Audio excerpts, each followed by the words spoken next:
An exhibit at the Newseum in Washington, D.C. is currently showcasing the work of a young photographer who spent 3 days with the U.S. Marines at the 1968 Battle of Hue, the bloodiest single battle of the Vietnam War. John Olson, Star and Stripes photographer for the Tet Offensive, tells us about his experience. I'm John Olson. I'm co-founder of a business named 3D PhotoWorks. This is a series of photographs I made as a young combat photographer in 1968 during the Tet Offensive. In 1967, I was a 19-year-old U.S. Army draftee. In Saigon, with an incredible job, I was the only photographer assigned to the newspaper Stars and Stripes. I'd heard that the Battle of Hue was vicious fighting.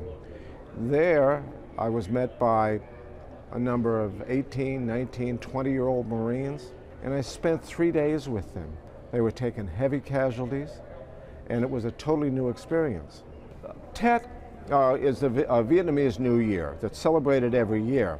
And in 1968, January 31st was the beginning of Tet. The ancient city of Hue was thought to be a significant target.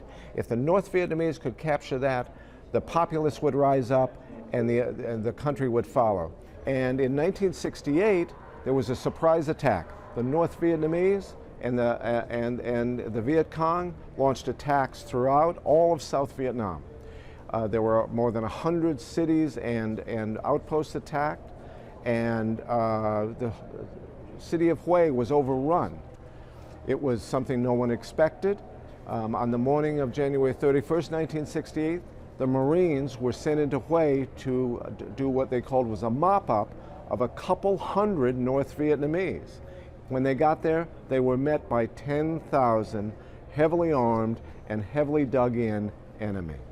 It's the only exhibit that I'm ever aware of where we can look back in time 50 years and see 18, 19, and 20-year-old men, and then jump forward 50 years and hear how this battle affected the rest of their lives.